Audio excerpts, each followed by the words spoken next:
Hola chicos, bienvenidos a este nuevo tutorial donde estaremos conversando sobre el primer método para simplificar expresiones canónicas. Esto es lo más importante, ¿ok? Estos métodos de los que vamos a hablar de ahora en adelante, que son dos, el primero que se llama mapas de Karnoff y el segundo que se llama el método de Quine-McCluskey, son métodos que permiten simplificar expresiones canónicas, solo expresiones canónicas. Por eso en los videos anteriores nos detuvimos en entender cómo sacar las expresiones canónicas de cualquier expresión algebraica. Siguiendo con el camino que les mostraba de que tenemos un circuito lógico, luego calculamos la expresión algebraica, le calculamos la tabla de verdad, luego la función booleana, luego los átomos y por último la expresión canónica, entonces vamos a mostrar este método que se denomina mapas de Karnoff o el método de los K-diagramas. Es un método gráfico que sirve para simplificar expresiones booleanas que implican 6 o menos variables. Aquí vamos a trabajar con 6 o menos variables.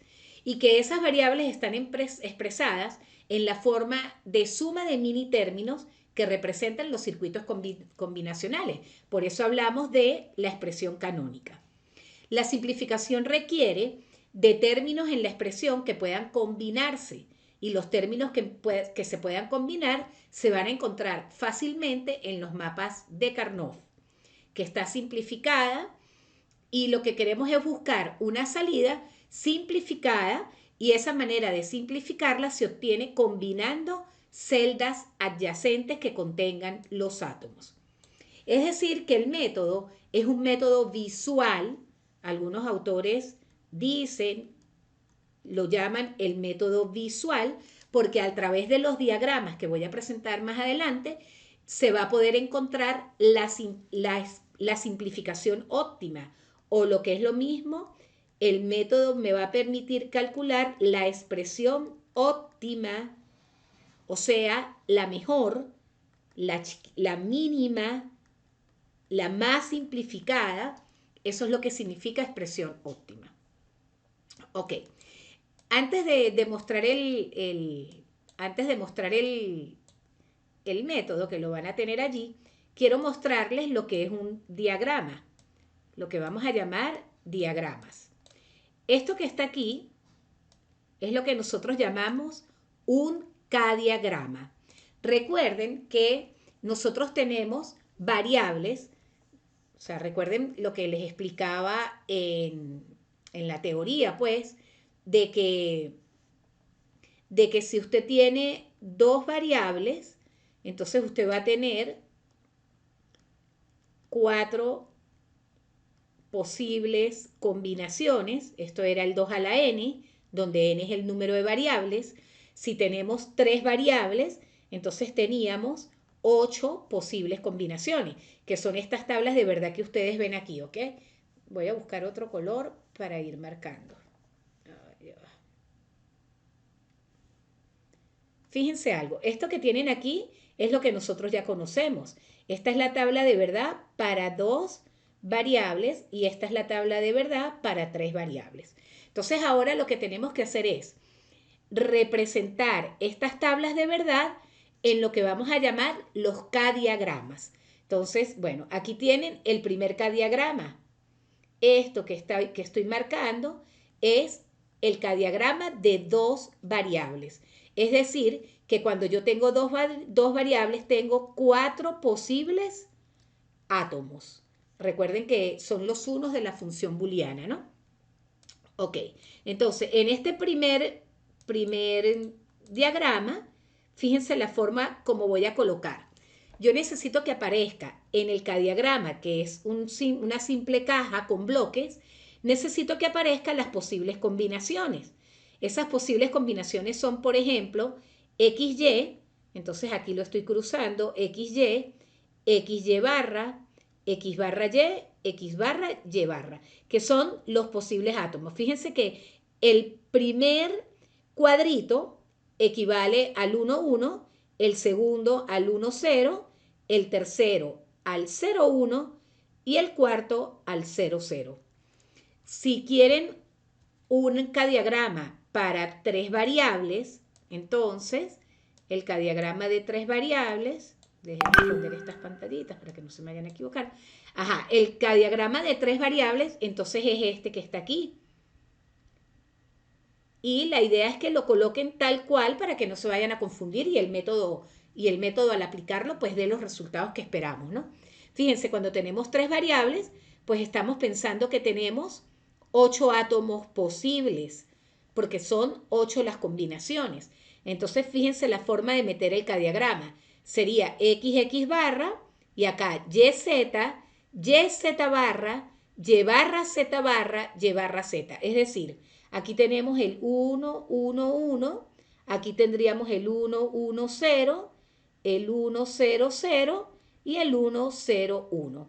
En este caso sería 0, 1, 1, 0, 1, 0, 0, 0, 0 y 0, 0, 1. Es decir, los posibles átomos. Si tienen, por ejemplo, un cadiagrama de 4 variables, recuerden siempre la tabla de verdad. Si tenemos 4 variables, entonces tendríamos 16 posibles átomos. Esos 16 posibles átomos están aquí. Son los valores de nuestra tabla de verdad. Recuerden, por ejemplo, que aquí yo tengo 4 variables, por lo tanto tenemos 16 combinaciones. Fíjense que este cuadrito está formado por 16 bloques y aquí las variables entonces son WXYZ. Entonces el primer átomo corresponde al 1111, que es WXYZ, WXYZ barra, WXY barra Z barra, WXY barra Z. Por favor, en ese orden deben meter los cadiagramas. Para 5 variables, pues entonces ya no tenemos toda la representación en un solo bloque, sino que lo tenemos en dos combinaciones. Ya se las voy a mostrar. Para 5 variables tenemos esto. En 5 variables tenemos 2 bloques de 16, porque recuerden que esas 5 variables equivale a 32 átomos. Esta es para 5 variables, que corresponde con esta tabla que tienen aquí, ¿ok? Ok, entonces, aquí tienen la combinación de esas 5 variables. U, W, X, Y, Z. Entonces, el primer cuadro, ojo con esto, el primer cuadro corresponde a U y el segundo cuadro corresponde a U barra. Fíjense que aquí tienen la primera combinación de U y luego cuando ese U vale 0. Eso es lo que estoy representando aquí. Entonces este sería, por ejemplo, este primer bloque de aquí correspondería al 1, 1, 1, 1, 1. Recuerden que son 5 variables. Mientras que este bloque de aquí corresponde al 0, 1, 1, 1, 1. Entonces aquí quedan representados todos los posibles átomos. Recuerde que estos son los posibles átomos, es decir, las posibles combinaciones. Bien, entonces, una vez visto esos bloques, una vez visto los bloques, podemos entonces chequear el método, que lo tenemos aquí, ¿ok? Por favor, cópienlo para que sea mucho más fácil la resolución de los ejercicios. Entonces, fíjese lo que dice. Las celdas adyacentes son aquellas que representan mini términos que difieren de una sola variable. Entonces, esa explicación la voy a hacer aquí a un ladito para que entiendan lo que son las celdas adyacentes. Por ejemplo, las celdas adyacentes son las que están una al lado de la otra, por la forma en como yo escribí mi cadiagrama. Por eso les digo que es muy importante que coloquen el cadiagrama tal como lo estoy mostrando aquí. ¿Por qué? Porque resulta que cada bloquecito es adyacente, es decir, XY, cuando yo lo combino con XY barra, que es el bloque de al lado, si yo le aplico a esto reglas de propiedades como conmutativa, asociativa, etcétera, yo puedo sacar acá Y factor común y adentro me quedaría X más X barra. Y esto simplemente es Y por 1 y esto entonces sería Y. Aquí apliqué distributiva, aquí la identidad y aquí otra vez, perdón, aquí el complemento y aquí la identidad. Entonces fíjense que cuando yo uno dos celdas que difieren de una sola variable, se me va una de ellas. Por eso el concepto es de celdas adyacentes. Fíjense, por ejemplo, en el de 3. En el de 3 variables. Ya, vamos a borrar acá para ir explicando lo que significan las celdas adyacentes. El de 3 variables, si ustedes observan, fíjense lo que tengo. Para 3 variables tengo que este bloque es adyacente con este bloque. Este bloque es adyacente con este. Este es adyacente con este. Los extremos son adyacentes también. Eso es lo que el arte de combinar esos bloques. Ahora fíjense, vamos a combinar esos bloques. Vamos a tomar simplemente para que observen lo siguiente. Voy a buscar una tablita que tengo acá de 3 bloques. Aquí. Voy a trabajar un momentico con esto. A ver, chicos, para que me entiendan lo que estoy diciendo. Fíjense que la manera como está pintado esto, fíjense, este bloque es adyacente con este bloque. Este adyacente con este. Este adyacente con este. ¿Lo ven?